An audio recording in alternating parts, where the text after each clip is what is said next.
So I just want to take a brief moment to address the pink elephant in the room. In 2017, I stepped away from the Christian religion and began to develop Laylim Layler, which means let him, let her, I am whole. And it is a way of seeing ourselves that honors our foremothers and our forefathers within us. It can make space for people who choose to exist within the binary, but it intentionally celebrates people who can see themselves in a more fluid way, whereas you can be female gender dominant, male gender dominant. And so it's not the erasure of the other ancestry. Like we come from our mothers and our fathers, our foremothers and our forefathers. So it's not an erasure of your masculine side or an erasure of your feminine side, but it's an acknowledgement that energy flows through our bodies differently, and this is not controlled by genitalia. Genitalia does not control how we will navigate society. And so I started to introduce this way of thinking to the community 7 years ago. I was not supported in Louisiana by those that are in power. And of course, my community, for the most part, being disenfranchised, they had to follow the resources. They had to follow the language and the opportunities that would help them to survive, that would help them to have a livelihood. And so, I was discouraged with my community because if I felt like if I had the power to hold out and to stay at the back of the bus, I felt like more of my community should have been able to do it. But unfortunately, they were not able to. They had to sustain themselves. Some of them were just greedy. Some of them were just greedy and selfish, and you will know a tree by the fruit that it bears. Hence, bills in Louisiana like Don't Say Gay, or the bill that doesn't allow for you to call trans children by their proper pronouns.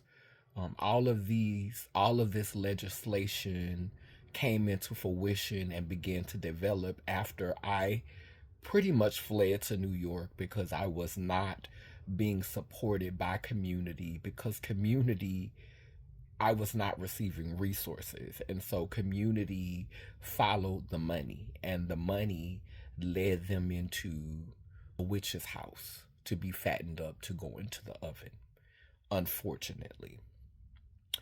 So we're noticing a pattern now because when I was ready to transition from identifying as trans to non binary, I tried to join the non binary conversation that was happening in Texas via BTAG in 2019.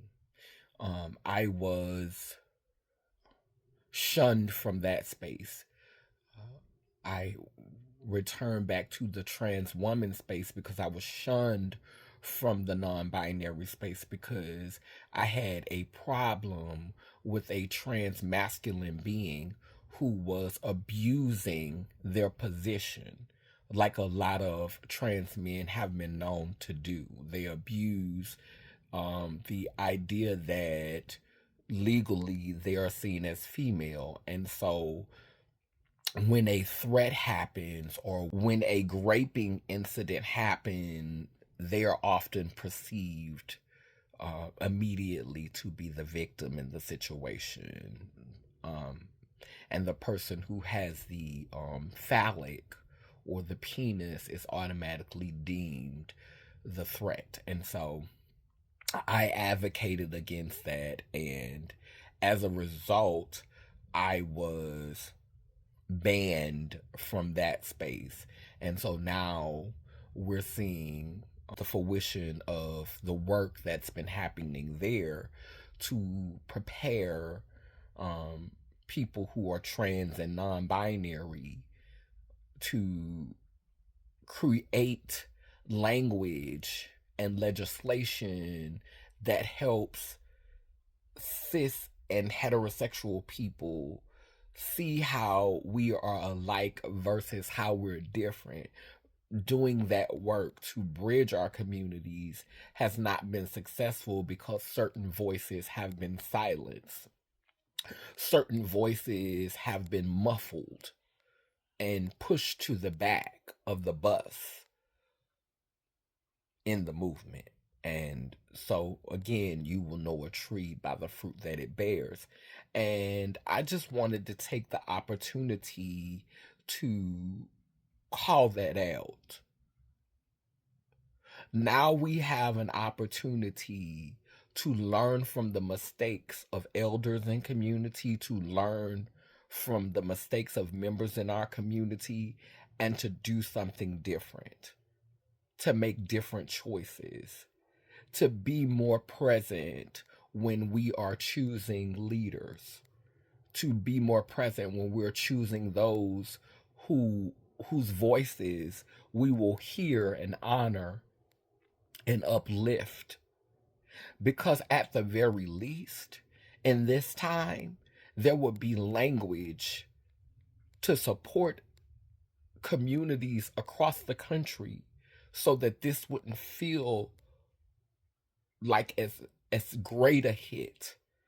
Because I'm hearing a lot of people talk about how humiliated they will be and how embarrassed they will be if they are misgendered or if they're stripped of an identity that was given to them by an oppressive system that really doesn't care about them outside of what they can contribute to society, whether it is birthing more workers or whether it is spending all of your monetary wealth in order to make the rich richer.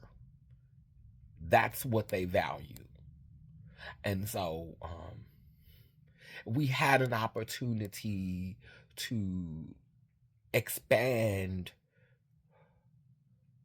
our identities, to look at ourselves in a more fluid way and not lose ourselves, because you can see yourselves as whole and you can still rest in the energy that is your foremothers. You could still see yourself as whole and rest in the energy that is more associated with your forefathers. You could see yourself as whole and not subscribe to either or. But the constant separation and the constant division that creates this this society, or cultivates this society where you have to go over here or go over here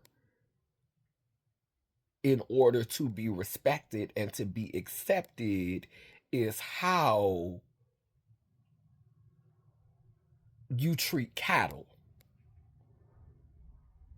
And the last time I checked, we were human. The last time I checked, we were given dominion. We had souls. We had consciousness. We had divine rights and divine will.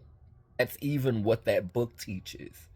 If you think for one second that a patriarchal way of thinking, a hegemonic way of existing in society is not at the root of all of these obstacles that we're facing as gender identity and women's rights are being consistently attacked, I don't even know what to tell you.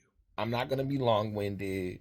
I'm not going live right now because I'm taking time to love on me, to care for me. Yeah. But I wanted to address the pink elephant in the room, and I wanted to do it respectfully. So, with that said, Down Bananown that I say cool, it keeps spinning and turning. Iangani Iyanko Kalukalo, which means I am a child of God Goddess, and if I am, you know you are. Bound and round, both circle and square.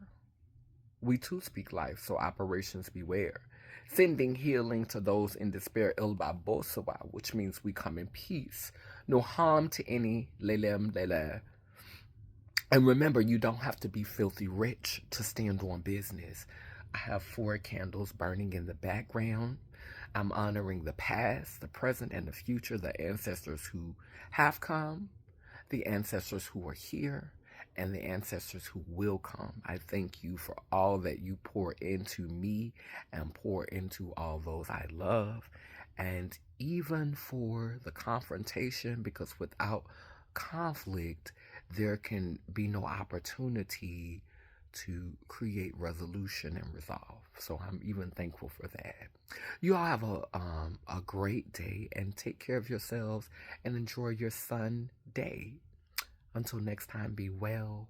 Blessings, purple ones and gray ones. Rise. Lelem Lela Nation.